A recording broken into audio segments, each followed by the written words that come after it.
13 শ্রেণীর মানুষ আছে যাদের ইবাদত আল্লাহ কবুল করে না। তারা যত ইবাদত করুন না কেন তাদের ইবাদত আল্লাহ কবুল করে না। এই 13 শ্রেণীর মানুষকে আমরা তো অনেক ইবাদত করতেছি, কিন্তু আমাদের ইবাদতগুলো কবুল হয় কি না এটা জানা দরকার, বোঝা দরকার। আল্লাহ পাক বলেছেন 13 শ্রেণীর মানুষ, আল্লাহ নবী বলেছেন যারা ইবাদত করবে তাদের ইবাদত আল্লাহ কবুল করবে না। আমাদেরকে জানতে হবে এই 13 শ্রেণীর মানুষ আমরা কি না। যদি আমাদের মাঝে এই 13টা গুণ থাকে অ্যাভয়েড করতে হবে, আমাদের ইবাদতগুলো যেন আল্লাহ পর্যন্ত পৌঁছায় এই ব্যবস্থা গ্রহণ করতে হবে। এই 13 শ্রেণীর মধ্যে প্রথম হচ্ছে সুনানে নাসাই শরীফের মধ্যে বর্ণিত, রাসূল সাল্লাল্লাহু আলাইহি ওয়াসাল্লাম বলেছেন যে ব্যক্তি ঈমান গ্রহণ করার পর আবার শিরকের সঙ্গে নিজেকে জড়িয়ে ফেলে তার ইবাদত আল্লাহ পাক কবুল করবেন না। তাই ঈমান গ্রহণ করার পর আর শিরকের সঙ্গে যুক্ত হলে আমাদের ইবাদত আল্লাহর কাছে কবুল হবে না। আমি সংক্ষেপ করতেছি 2 নাম্বার এবং 3 নাম্বার। আবু দাউদ এবং ইবনে খাজামা শরীফের মধ্যে বর্ণিত, রাসূল সাল্লাল্লাহু আলাইহি ওয়াসাল্লাম বলেছেন এই দুই ব্যক্তির দোয়া আল্লাহ পাক ইবাদত কবুল করে না।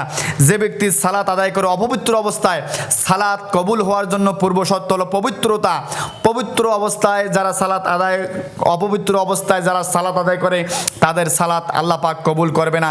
আর একটা হলো অবৈধ সম্পদ দান করা। আপনি অবৈধ পথে অনেক সম্পদ উপার্জন করেছেন, এই সম্পদ আপনি যতই দান করেন এই ইবাদত আল্লাহর কাছে আপনার কবুল হবে না। ওই মহিলা 4 নাম্বার, ওই মহিলা যে খিমার বা ওড়না পরিহিত, ওড়না ছাড়াই নামাজ আদায় করে তার ইবাদতকে আল্লাহ পাক কবুল করবে না। তাই মহিলাদের ইবাদত কবুল হওয়ার জন্য তার যে 17টা ফুল্লি ঢাকতে হবে, 17 ঢাকা ছাড়া মহিলাদের ইবাদত নামাজ কবুল হবে না। 5 নাম্বার, ওই মেয়ে, রাসূল সাল্লাল্লাহু আলাইহি ওয়াসাল্লাম বলেছেন ওই মেয়ে যে সালাত কবুল হবে না যে মেয়ে সুগন্ধি মেখে, সুগন্ধি লাগিয়ে যে মসজিদের মধ্যে প্রবেশ করবে যে মহিলা, ওই মহিলার ইবাদত আল্লাহ পাক কবুল করবেন না। তাই মহিলারা সুগন্ধি মেখে মসজিদে যাওয়া থেকে বিরত রাখতে হবে। যদিও আমাদের দেশের ট্র্যাডিশন মসজিদের মধ্যে মহিলারা খুব বেশি একটা যায় না, যদিও কেউ যায় অবশ্যই সুগন্ধি থেকে পরিহার করতে হবে। লম্বা করার সময় হবে না। 6 নাম্বার, 7 নাম্বার, 8 নাম্বার, এক হাদিসের মধ্যে 3 ব্যক্তির কথা বলা হয়েছে যাদের সালাত কবুল হয় না। সহিহ ইবনে হিব্বান ও ইবনে মাজা শরীফের ভিতরে রাসূল সাল্লাল্লাহু আলাইহি ওয়াসাল্লাম বর্ণনা করেন। 1 নাম্বার এই 3 ব্যক্তি হলো 7, 8, 9 নাম্বার ওই ব্যক্তি যে ইমাম কিন্তু জনগণ তার উপরে, সাধারণ মুসল্লি তার উপরে অসন্তুষ্ট, তার কোনো পাপের কারণে, কর্মের কারণে বা অজ্ঞতা মূর্খতার কারণে।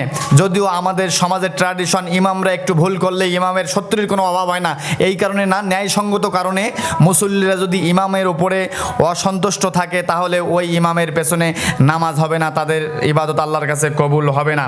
তারপর হচ্ছে ওই মহিলা যার উপরে তার স্বামী অসন্তুষ্ট, স্বামী আপনার রাতের মধ্যে যে স্বামী তার স্ত্রীর উপর অসন্তুষ্ট থাকবে, ওই রাতে ওই মহিলার ইবাদত আল্লাহর কাছে কবুল হবে না।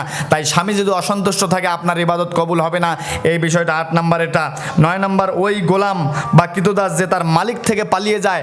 আপনি এক জায়গায়, এখন তো গোলাম বা কৃতদাস পাওয়া যাচ্ছে না, আপনি এক জায়গায় কাজের জন্য দায়বদ্ধ, ওয়াদাবদ্ধ, কারো আপনি নিয়োজিত আছেন, কারো আয়ত্তে আছেন, কিন্তু আপনি সেখান থেকে পলায়ন করেছেন, আপনার ইবাদত কবুল হবে না।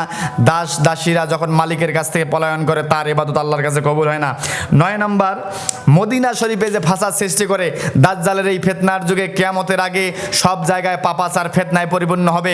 2টা জায়গায় ফিতনা থেকে মুক্তরা থাকবে, একটা হলো মক্কা আর একটা হলো মদিনা। এই মদিনা নবীর শহরে যারা ফিতনা করবে এদের ইবাদত আল্লাহর কাছে কবুল হবে না, আল্লাহর কাছে কবুল হবে না, আল্লাহ নবী বলেছেন। সংক্ষেপ করতেছি 10, 11, 12 নম্বর সহিহ জামে এই এখানে রাসূল সাল্লাল্লাহু আলাইহি ওয়াসাল্লাম 3 ব্যক্তির ইবাদত কবুল হয় না, এই 3 ব্যক্তির কথা বলা হয়েছে 10, 11, 12 নম্বর। এই 3 ব্যক্তি কি আমরা, এই 3 ব্যক্তির চরিত্র আমাদের আছে কিনা একটু লক্ষ্য করেন। 1 নম্বর হলো বাবা মার অবাধ্য সন্তান। বাবা মার অবাধ্য সন্তান যেই হবে তাহার ইবাদতকে আল্লাহ পাক কবুল করবে না। যে দান করে খোটা দেয়, অনেকেই বলে যে আমি তোমাকে এটা দান করে যে খোটা দেবেন আপনার দান কবুল হবে না, আপনার দান আল্লাহ পর্যন্ত যাবে না দান করে যদি আপনি খোটা দেন। তারপর হচ্ছে 12 নম্বর, যে ভাগ্যকে অস্বীকার করে, ভাগ্যকেও যে অস্বীকার করে, তাকদীরের উপরে যার বিশ্বাস নাই তার ইবাদত আল্লাহর কাছে কবুল হবে না। তারপর হচ্ছে সবশেষ হলে ওই শাসকের নামাজ কবুল হয় না যে শাসক আল্লাহ বিরোধী আইন পাশ করে, আল্লাহ বিরোধী বিধান যে কায়েম করে, ওই বিচার করে আল্লাহ বিরোধী, যে আল্লাহর আইন বিরোধী বিচার যে শাসক করবে, যে বিচারপতি করবে, যে সরকার করবে, ওর নামাজ কবুল হবে না। ও যতই তাহাজ্জুদ পড়ুক, যতই ইবাদত করুক তার নামাজ কবুল হবে না। এই 15টি কাজের সঙ্গে যাদের ইবাদত আমরা জড়িত আছি তাদের ইবাদত আল্লাহ পাক কবুল করবেন না, তাদের ইবাদতের দিকে আল্লাহ পাক তাকাবেন না। এই 15টি বিষয় আমাদেরকে অ্যাভয়েড করে আল্লাহ যাতে আমাদের ইবাদতগুলোকে কবুল করে এই দিকে নজর রাখতে হবে এবং আল্লাহ পাক যেন আমাদের ইবাদতগুলোকে কবুল করে। আমিন।